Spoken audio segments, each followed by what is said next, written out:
You are listening to Beyond the Verse, a Star Citizen podcast.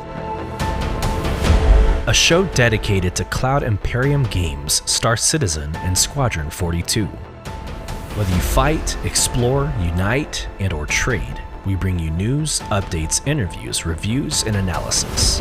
So sit back, relax, grab yourself a pour of Radegast, and join us as we go Beyond the Verse. Launch sequence activated.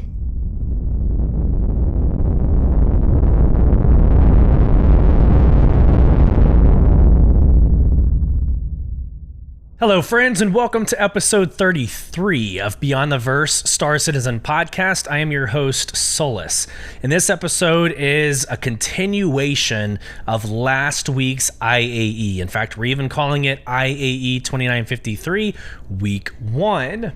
We're going to be getting into some of the events leading up to, tomorrow's start of the events, but we're also going to be getting into what you can expect throughout the entire first week, and the first week only.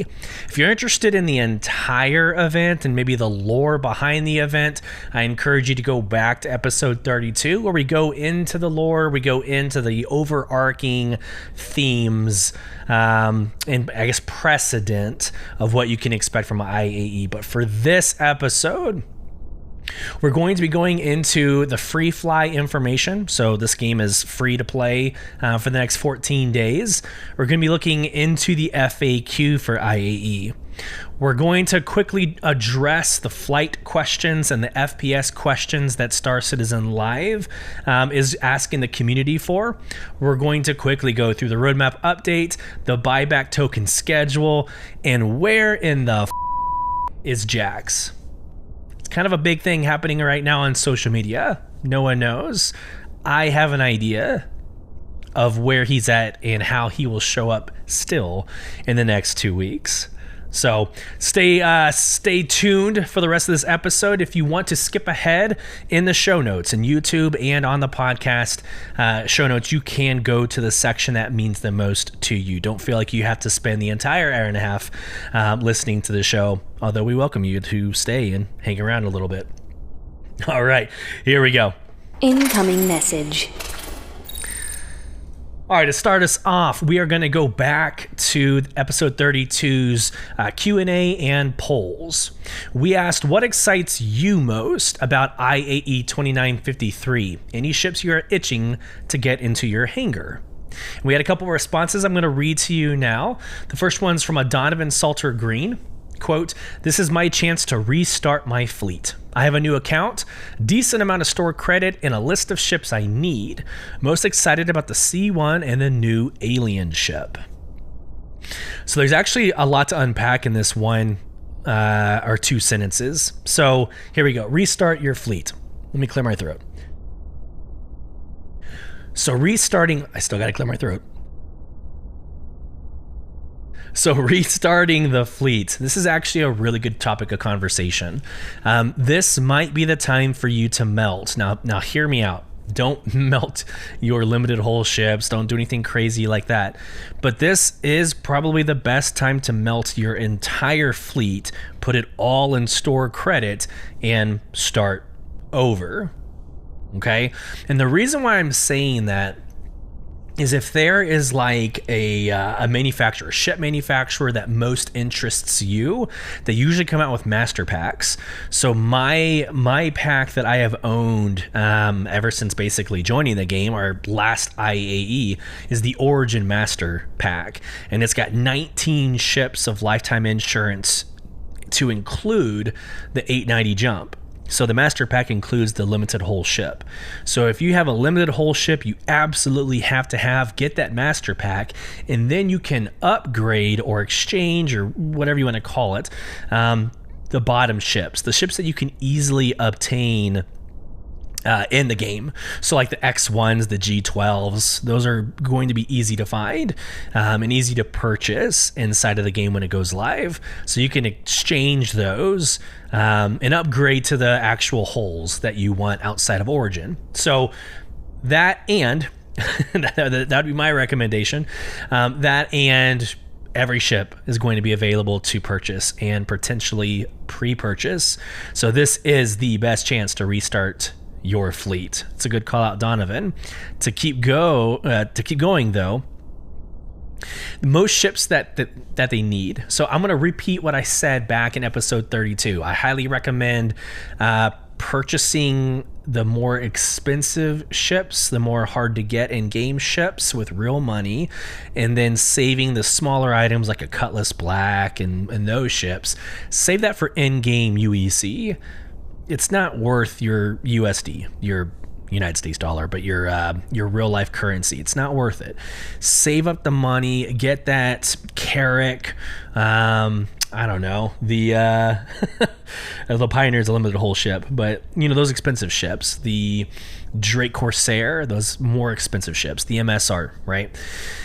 Last, most excited about the C1 and the new alien ship. So this is, I'm not going to get into any spoilers. I never will do that on this podcast, but I would be remiss if I did not mention that there are some leaks happening around social media right now, and feel free to go on to Twitter and find out for yourself. But there are some alien ships dropping that, clearly it's going to happen because the graphics and everything are available, or just somebody's really good at creating graphics. But it looks like we're going to be getting an alien ship that we have not heard yet. I'll stop there because, again, my brand is not about leaking and ruining surprises and all that crap. So just be on the lookout.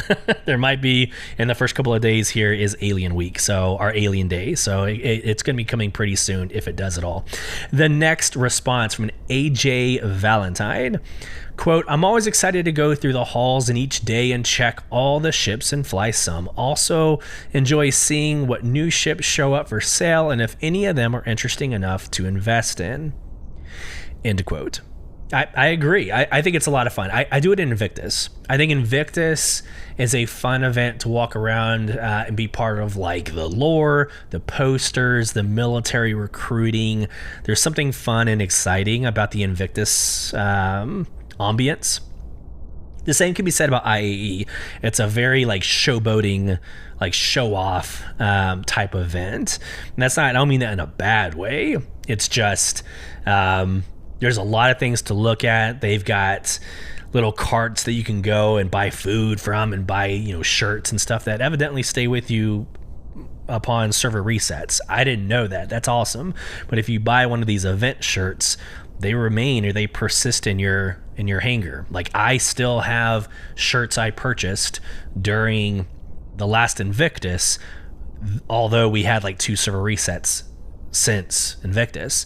I didn't know this, so there you go. Surprise, surprise. But yeah, enjoying the new ships, renting and test flying. I'll be honest with you, and maybe this is, I don't really know why, but I have never rented a ship.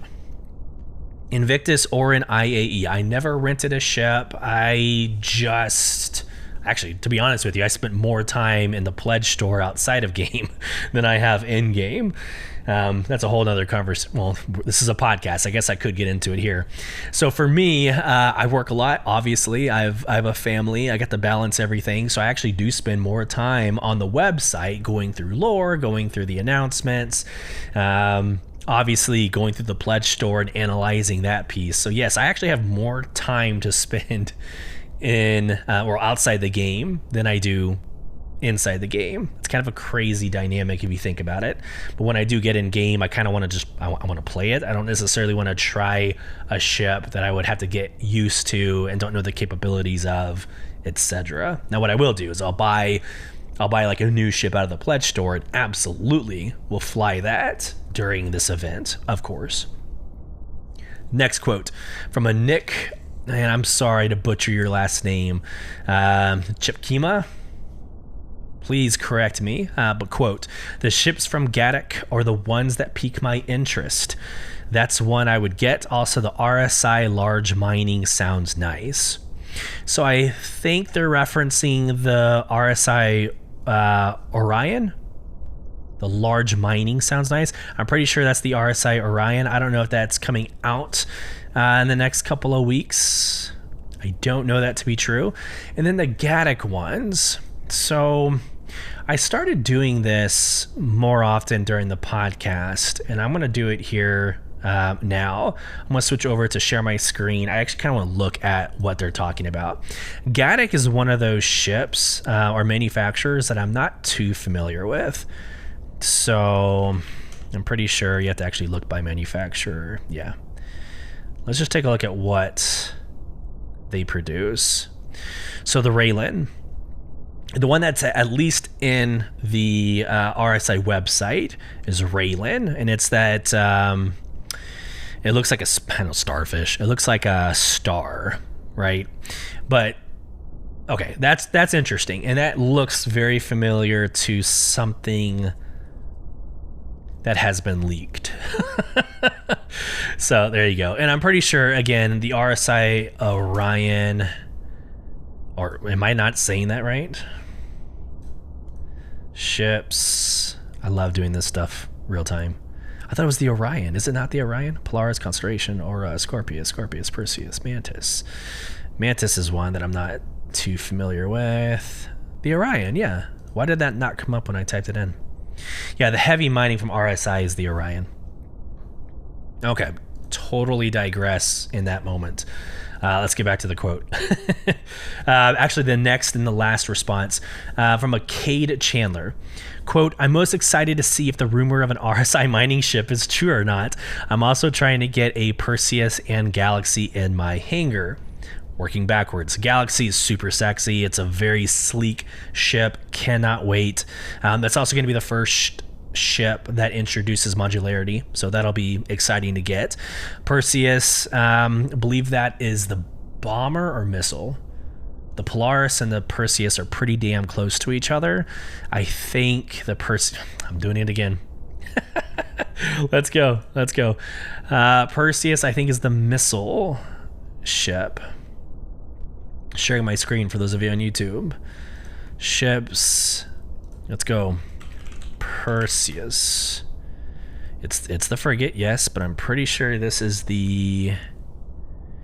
When RSI set out to make the definitive modern statement in persuasive prevention, they looked into their own past, to the historic gunships designated Perseus, capable of shredding sub-capital class Goliaths, the mere presence of a Perseus gunship. So this is gunship. So the Perseus is a gunship that I thought was a missile based. Then what is the Polaris?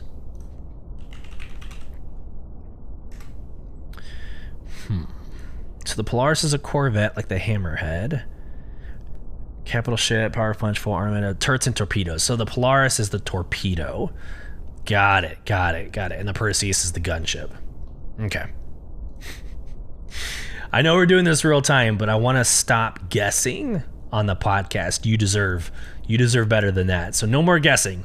We're going to go through all of this together until we get it right. All right, so that's it for the Q&A. Again, guys, at the end of every single episode on Spotify, I will ask a question that you can respond to, and I will read every single one of them. Similarly, I also ask a poll. And so last week I asked, have you been enjoying the bourbon segments? Without answering the questions yet, I actually felt last week went a little bit long. So I went through the ABCs of bourbon and spent about 5 to 6 minutes talking about the ABCs of bourbon. I felt that was too long. So I went ahead and asked the question, like, yes, you want me to go deeper? Yes, but you want it shorter? And then no, please stop. And so the answers were 44% yes, go deeper, another 44% yes, but shorter, and then 11% no, please stop. So I am a very, very, very critical person. There's none other that is more critical of my show and quality than myself. And that will always be the case, and I pride myself in the way I approach that. So if I get like an inkling, and by the way, before I publish these podcasts, I listen to it and watch it like 2 to 3 times just to make sure that things are smooth and operating well, and etc. So every time I listen to episode 32, I'm like, I kind of want to fast forward. I kind of want to like get beyond the bourbon piece. So quickly, I will go into bourbon real fast because it looks like the majority of you want me to stay with it, but I'll be fast. So I finished my Angel's Envy Rye last night during a play session. Went ahead and got my replacement, and for this next couple, we'll call it the IAE whiskey, I went ahead and got the Heaven Hill. It's the 7-year bottled in bond. Highly recommended. I haven't drank that much yet, but it is a great bourbon. And so Heaven Hill is its own corporate owner. It's its own house. So it's not a Sazerac family. It's Heaven Hill. And they're bottled in bond. I know how I would describe bottled in bond, but I also brought out my bourbon Bible that I'm going to read directly from. So you have the actual description of bottled in bond. But it basically is the old-fashioned way of making bourbon, as legally accurate as possible. So let's go quickly to the book. And this again is the Bourbon Bible. Bottled in bond. This is a legally defined term for whiskey that has been aged for at least 4 years in charred new oak containers, the product of one single distillery from one single distilling season, and bottled at exactly 100 proof, which again divided in half is 50% alcohol. Right? And then it gets into, this was once the gold standard of bourbon, blah, blah, blah, blah. So, there you go. That's it for the bourbon session. Was that long enough? Was it too short? Please let me know. Email me, comment section, please. Let's get into this week in Star Citizen. Here we go. Sharing my screen and reading straight from the article. Happy Monday, everyone. Last Friday, we wrapped up Pyro on the preview channel for now. And we want to thank everyone who was able to make their first steps in the chapter of Star Citizen. It was awesome to get to explore a second solar system alongside you. And the playtest gave us an immense amount of data, bug reports, and feedback from all of you to make Pyro even better. Now we look ahead to upcoming patches, IAE, and of course, introducing some of our major technical pillars to the preview channel for testing very soon. Speaking of IAE, the Intergalactic Aerospace Expo is upon us. The annual ship and vehicle showcase returns to New Babbage on Microtech for 2953 to celebrate all things palatable. Plus, you'll have an opportunity to take the full lineups of each vehicle manufacturer out for a spin each day of the show. Coverage of the show begins today with the event's free fly schedule, which we'll get into here in a little bit. Head to the show floor, the Tobin Convention Center, every day for a new selection to choose from. Now let's see what's going on this week. And again, today's Thursday, so this is this past Monday. So this past Monday, they published the free fly schedule for IAE. The Tuesday, the narrative team dropped a lore post titled Jerry, A History Half Remembered. Also on Tuesday, keep an eye out for our annual Intergalactic Aerospace Expo FAQ to help you make the most of the upcoming ship show, which we will get into. This Wednesday, we'll have a roadmap roundup or update alongside a roadmap roundup. Thursday, Inside Star Citizen. So this is later today. Jared Huckabee and the rest of the Inside Star Citizen cast will go through basically what we've been covering last week and this episode, right? What we can expect from week one as you get into IAE. And it is part 1, so it will be this week and next week's Inside Star Citizen. And then last Friday, which is tomorrow, Star Citizen Live continues the Q&A follow-ups of CitizenCon with the FPS and flight teams. We'll go through that also very quickly. All right, but before we get into new material, I completely missed going through the November subscriber flare last episode. So I need to do my due diligence and show y'all the November subscriber flare and talk through it. I always have, and so I feel negligent if I don't. So here we go. The November 2023 subscriber promos. It's basically your Cure Life handheld device. Right? There's a purple one, a red one, and a yellow one. Let's get into each Paramed device. So here's the red one, the Paramed Oxide medical device, offering extremely accurate diagnostics and dosing. The Paramed can treat more patients and offer longer relief with less risk of overdose. And this is for the Centurion level subscribers. For the Imperator level subscribers, the Paramed Xanthic medical device offering extremely accurate diagnostics and dosing. I think it's the same description, but it's yellow and black. And then you've got the store available one, which is purple and white, right? So you can get all three, yada, yada. The vehicle of the month is the RSI Lynx, one of my favorite ground vehicles. It's super sleek, super sexy. It's RSI, but it's like Origin level luxury. It's a really, really, really nice vehicle. It comes with the Constellation Phoenix. So if you get the Constellation Phoenix as a limited hull ship, this comes with it. But again, it's just a super luxurious ground vehicle, like to transport VIPs. And so in the back here that I'm kind of hovering over with my mouse, it's literally a nice table with 2 chairs and some champagne. And again, it's luxury. It's a very, very awesome vehicle. Very, very awesome vehicle. Okay, there's some subscriber merchandise discounts, etc. I don't necessarily go through that each time, but here we go. I just wanted to cover down on something that I normally do. Chronological events. So last Friday, after we had recorded episode 32, they did release the best in slot paints. I keep saying best in slot. Best in show. I've been playing way too many World of Warcraft and Elder Scrolls Online in my life that BIS will always be best in slot. The best in show paints. Goodness. Sharing my screen for those of you on YouTube. So it is a purple base with a kind of a light blue, light green, maybe teal highlight. I think it's a gorgeous, gorgeous color combination, and I'm very happy that they went with a darker purple. If you've been listening to this podcast several episodes ago, I mentioned like the Alien Week. It's too vibrant. It doesn't seem like dark and insidious enough. For me, Aliens is like dark and blacks and grays, right? Just in my personal opinion. So this is kind of the same like Alien Week color scheme, but it's darker. It's more dull. And I think that is the right answer. It's the right approach. So if you're looking on my screen, this is the Vulture, right? And you know the 4 that won, but here's the Vulture.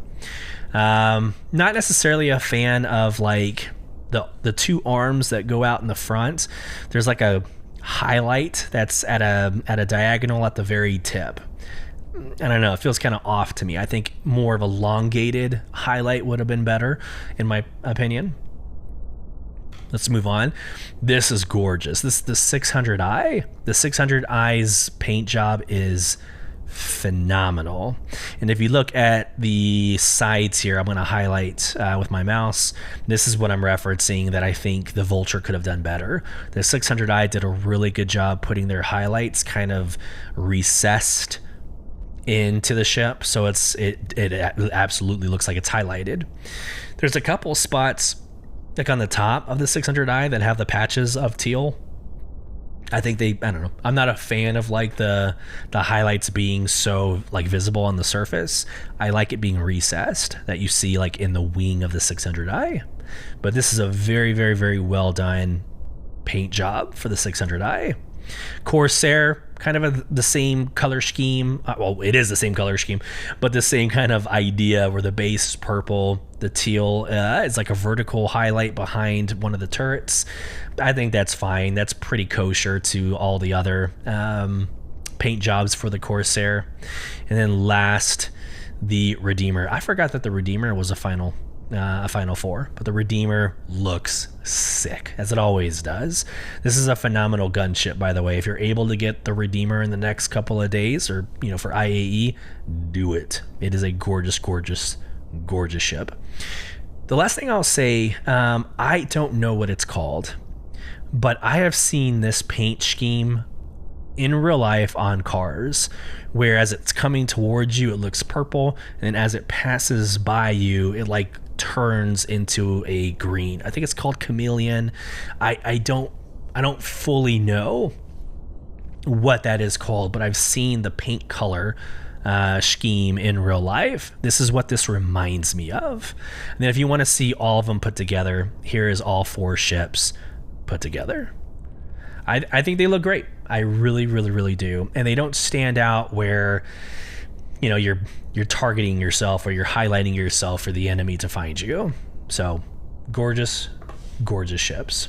So that happened on Friday. The rest of this, I have moved our agenda where it made sense to the flow of the conversation. So all the IAE information I have pushed to the latter part of the podcast. We're going to get into the looking for questions for Star Citizen Live for the flight teams and FPS.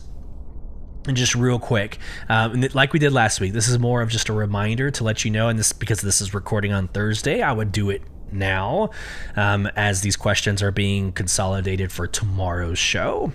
So this first one, looking for questions for the flight teams, just a reminder on the topics. So player interaction and immersion in the cockpit, pre-flight, ship combat and AI, ship weapons, and atmospheric flight.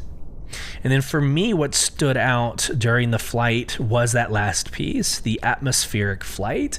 They were able, like when they turned off their engines, they were able to show they were still able to drift. They were able to bank. They were able to use kind of the atmosphere to get some I'm trying to say momentum. There you go. Good Lord. They used the gravity to get momentum, and then they could almost float through the atmosphere with no engines on. So it's a very awesome, realistic approach to the atmosphere. I think that's going to be amazing. Master modes needs to happen like now. I cannot wait for master modes to take place. That's going to be amazing. But in these articles, there's also a link to watch the video. So it'll take you to their YouTube video to watch. And this is a 44 minutes or at least 44 minute YouTube video. So there's your flight teams. I should have been sharing my screen for those of you on YouTube. I am now. So here's your flight teams. Next up, FPS teams. The link, Life in the First Person, to go watch on YouTube. And the topics. The EVA experience, which was phenomenal. Prone, ladders, sliding, radiation effects, player interaction experience with the physical world, looting screen, stealth gameplay. That was awesome to watch. Weaponry, FPS combat and AI, combat demo, the video, the combat demo video. So for me, the topics that stood out, so the EVA experience was great. First off, it sucks in game. In this current moment, it's horrible. It is a bad experience. But getting out of your ship is wonky. It's usually glitched for a couple of seconds, and then you find yourself outside floating. They were showing the ability to easily maneuver, like almost in the prone position, but easily maneuver in and out of like piping. They were showing the ability to kind of land on your ship, like where you're able to like almost like gravity boots from The Expanse, but gravity boots like onto the surface of your vehicle where you could walk on it in space. They were showing a bunch of amazing updates and features to the outside of your ship in space experience. So that was awesome. The other thing, stealth gameplay, that looked really good. So I almost thought of Ghost Recon Breakpoint. I saw a little bit of that, a little bit of Splinter Cell, a little bit of those concepts in the stealth gameplay. I think that's great. Most games don't do both. It's either like a hardcore Call of Duty first-person shooter, or it's a Splinter Cell stealth gameplay, and it looks like they're trying to do both. We'll see it. We'll see it come to fruition. But that also excited me, of all the other different things during Life in the First Person. So there you go. We're moving quickly. Let's go into the roadmap roundup, which didn't have too many updates. It looked like a bunch of Arena Commander modes that are popping up and maps, but let's just get into it, read it quickly, and then we will go into the bike back token and then into IAE for week 1. Here we go. The notable changes for November 15th, 2023. Here we go. Player hair update. Yes. 20 hairstyles from Squadron 42. That includes long hair, tied hair, and updates to the existing short hairstyles. I hope that also includes beards, because they showed it during CitizenCon, but I don't know. It doesn't look like they're putting facial hair in this sentence. Anyways, it's the least of my concerns about Star Citizen. The following cards have been added to release view, targeting a release in Q4 and Alpha 322. So here we go. Again, they are basically promising that there's going to be Q4 Alpha 322. All right. New derelict settlements using the Rastar tool. Awesome. Arena Commander, new map Bloodshot Ridge, new map Maker's Point, and Arena Commander multi-crew and spawn locations. Just reading that specifically, updating all maps to utilize a new spawn location system for spawn selection. This update also enables the long-awaited introduction of multi-crew to Squadron Battle, Pirate Swarm, Vandal Swarm, Team Tank Battle, and Free Flight. Phenomenal. Love it. And again, echoing my sentiment from maybe 3 or 4 episodes ago, Arena Commander is like my new best friend. When I start feeling like the persistent universe is broken and servers suck, I end up going to Arena Commander and having a great time. You can do all the fun stuff in the persistent universe outside of the game in a dedicated server called Arena Commander. So, it's my new best friend. I'm loving that. Last but not least, before we get into IAE, this came out like yesterday. Yeah, it came out yesterday. Freja posted this, but the 2024 buyback token schedule. I don't normally talk about everything that happens throughout the week, but I think this is important. You should save this. You should put this in a calendar. You should put this wherever your gaming management files are, if you even have those. But this is important because if you go and screw things up during IAE, this tells you like when you can buy back some of your pledges. So directly from the article, quote, each quarter a new buyback token will be distributed to your account, providing you with an opportunity to reclaim a ship that you had melted previously during store credit. As a reminder, buyback tokens do not roll over or stack, so you only get like 2, and I don't know if that's based off a subscription. I don't know. Like, I get 2 every quarter. So if I decide to melt my entire Origin pack with the expectation to, I don't know why I would do that. Like, I'm very happy with my Origin pack, but if I were to melt that for whatever reason, I could get it back. The next opportunity would be January 8th of 2024. So here we go. 2024 schedule. Q1 is January 8, 2024. Q2 is April 8, 2024.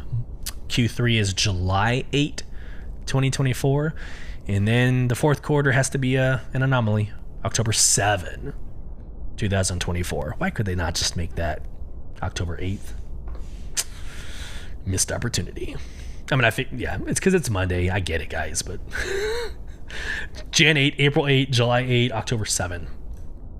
Cool. Why not? Okay, here we go. Where in the is Jax? So this is super interesting. Super interesting. We, in episode 32,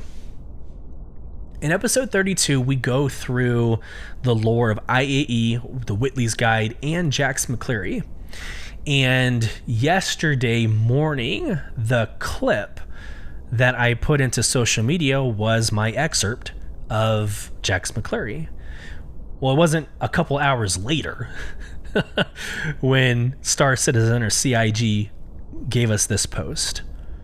It's on screen on YouTube. Let me read it. Whitley's Guide.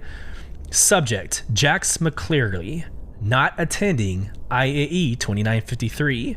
Whitley's Guide is on hiatus. As you know, Whitley's Guide is on hiatus for this year's IAE, and our attempts to reach you have been unsuccessful.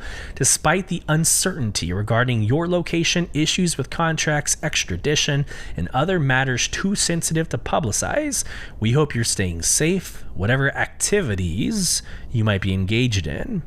In the event this transmission hits the right comma rays and you are reading this, please reach out so we can discuss the future of Whitley's Guide. While it's too late for this year's big event, let's discuss 2954. We want it, and the people want it too. Please take a moment and let's chart the course for the next chapter of Whitley's Guide. The galaxy awaits. Sincerely, TSB and Whitley's Guide. Disclaimer: both TSB and Whitley's Guide are willing to overlook any outlaw activities you've been linked with, including the incident with the RSI prototype and a known female-led pirate faction. End quote. Yeah, I think he's still going to make an appearance in the next 2 weeks, but from Pyro.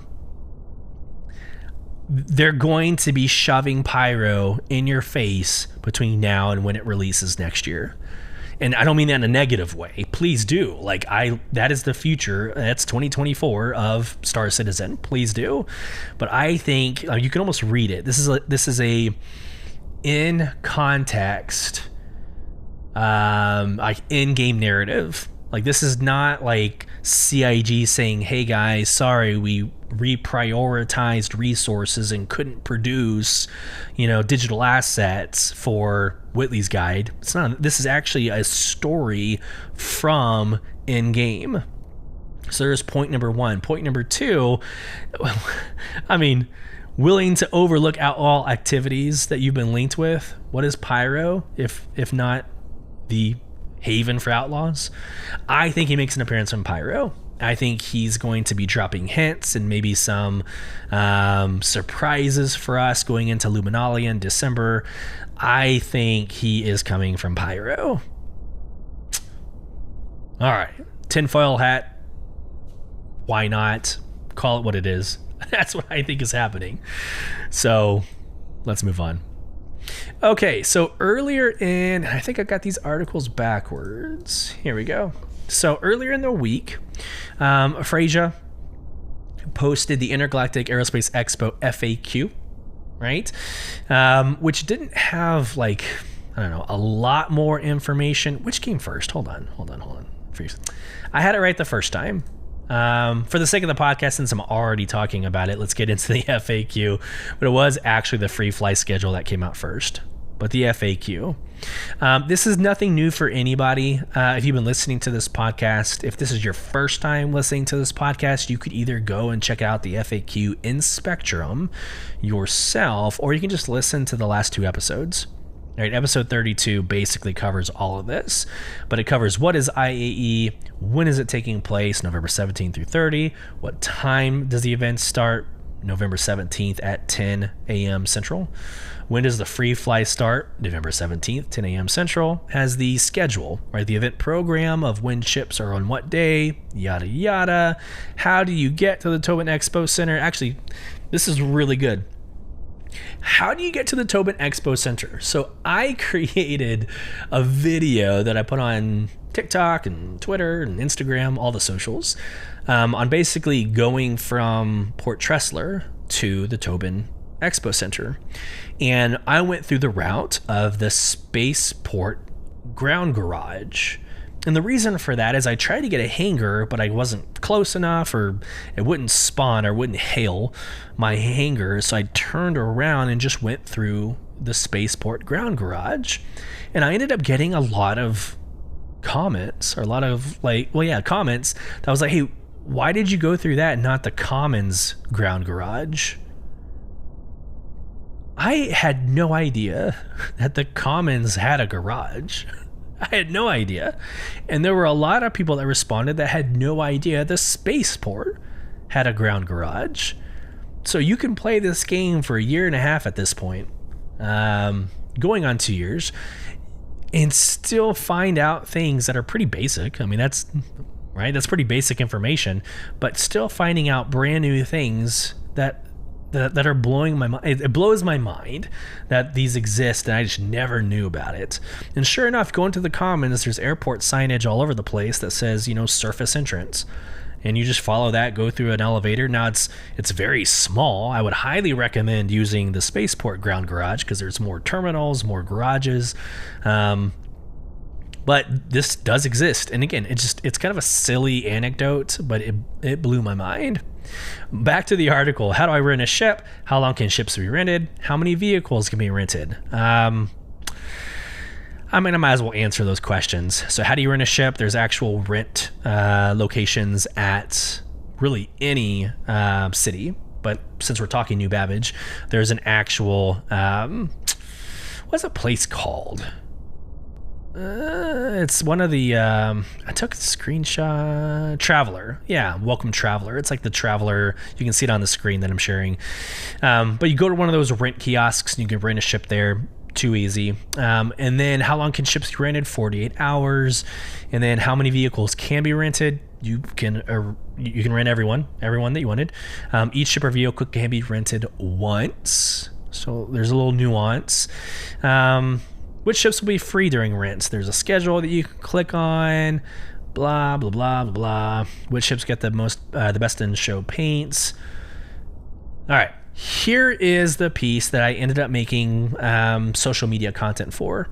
It's will there be quantity stock limited ships? Again, you already know this, right? You already know this because I spoke about it on the last episode. But yes, on IAE Day 2, the Idris P and Javelin. On Day 4, Origin 890 Jump. Day 5, the Kraken and Kraken Privateer. Day 6, Pioneer.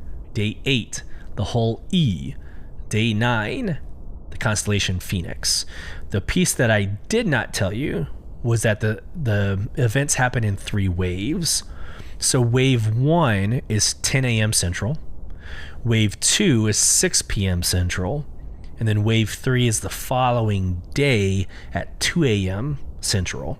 So the F5 war, right? You're going to start it at 9:59 a.m. Central, and you're going to click on F5 until the ship becomes available, and you're going to try to get it. But then when you don't get it, you're going to try again at 6 p.m. Central. Then you're going to try again the next morning at 2 a.m. Central. So have those times nailed down, or go bookmark my tweet that has this information in it. But again, 10 a.m., 6 p.m., and 2 a.m. times in Central's time. Times in U.S. Central Time. All right, and then we're actually going to let this drive the last part of the conversation. So we're going to come back to this. But before we do, here is the free fly schedule. The information on here, again, isn't new. It's redundant. We've already talked about most of it. But it does give you this link. This is in the com link.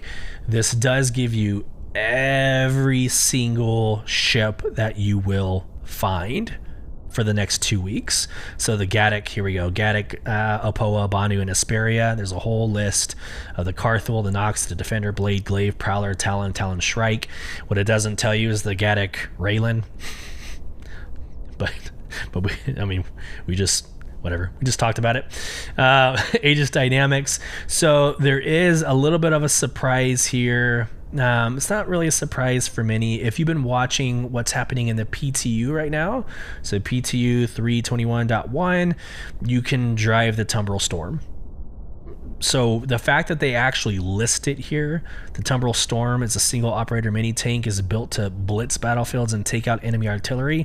This is a for certain commitment that the Tumbril Storm will release in the next couple of days. In fact, on the 3rd day, November 19th, we will have the Tumbril Storm.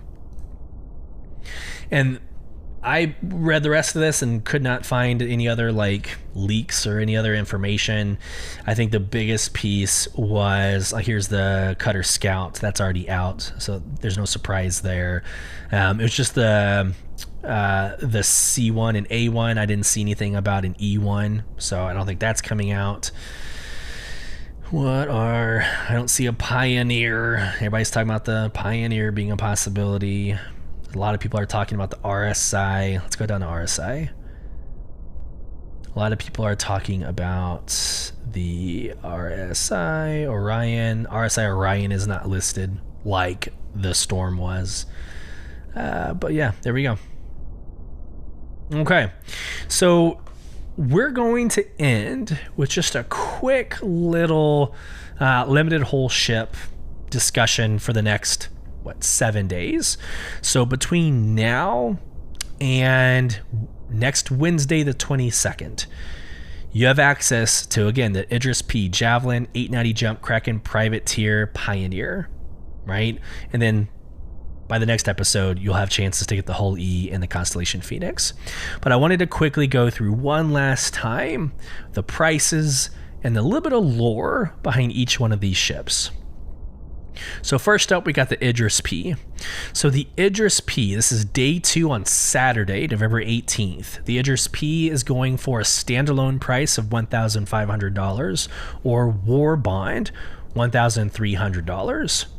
Sharing my screen. A Mark II Peacekeeper variant developed for the UEE patrol services, the Idris P strips the standard ship's ship-to-ship gun and spinal mount in favor of additional cargo capacity and superior speed. All right, so here is, you know what the Idris looks like. Like, you've been facing these in Xenothreat and a bunch of different other in-game events. You've been seeing these, so this is no surprise what they look like. One of the fun things that I wanted to kind of go through, though, is the thing that I can't click on. The specifications. I'm pretty sure this is a, what do they say, like a 60-person. Let me go back. Ships. Because they usually tell you the Idris P, I think it's 28. I think I'm thinking the Javelin. The Javelin's like 60 to 80 people. The Idris P, the max crew, 28 people. Get your org ready, because if you don't have 28 people, that's the max. But if you don't have 28 people, it's gonna be difficult to fly the Idris as sexy as the Idris is. All right, but not just the Idris P, you also have the chance of spending like $3,000 on the Javelin. So the Javelin standalone price, $3,000, or the War Bond price of $2,700. Let's get into this little gem. Such a beautiful ship. Designed for use by the UEE military, the Javelin is a massive modular capital ship that can be appropriated for entrepreneurial use. With a detailed interior, plenty of modular room options, and a high crew capacity, which again is like 80, the Javelin is a ship that has made a name for itself in a variety of roles. And again, I think they... Oh, you see, now you can click on specifications on this one. The min crew is 12, the max crew is 80. 80. Whew. That's like the majority of the servers right now. I think the highest server capacity I've seen, and it's gone down in the last couple of months, but the highest capacity I've seen is 150. So more than half the server would be on one ship. Cool. On day 4, Monday, November 20th, you have access to the 890 jump. I think everybody is very familiar with the 890 jump at this point. It's available as a mercenary mission. I think it's a mercenary mission, but these will be derelict, kind of floating in atmosphere, and you can go and you can take out all the terrorists or the gang members that are on it, and it's like 45,000 UEC, a very, very quick way of earning a lot of money. So, to the article, with an elegant, sleek exterior that bellies its spacious interior, the 890 jump is a true engineering marvel. Crafted to impress from every angle by combining a unique, innovative design with the finest materials and the most advanced technology. The result is a vessel that is in a class all of its own, a masterpiece worthy of the name Origin. And this one's cool because it comes with a brochure, a really awesome PDF that has great pictures and articles, etc. And the specifications here: max crew is only 8, so a little bit more feasible. Min crew is 3. A little bit more easier to handle. You got the Kraken Privateer, and the Pioneer. So let me go ahead and open all these up real quick, and then we'll get into the articles. Kraken. Here we go. The Kraken is a protector and a beacon of freedom in a too often cruel universe. For those tasked with safekeeping citizens unable to protect themselves, the Kraken is both a sanctuary and a self-contained war machine, ready to take on the most daunting adversaries. Drake has thrown out the rule book to redefine private use capital class ships, attack carriers, and the very nature of personal freedom. It's nothing if not a testament to the empowerment of the people. And again, this, for those of you on podcast, a reminder, the Kraken is the landing pad ship. Right, it's got hangars out the sides, a landing pad on top. This is going to be your deployment vessel, right, for your org. All right, so the next one is the privateer. It simply replaces some of the cargo space for mercantile or ship stores, right? And that, in fact, the article doesn't even change.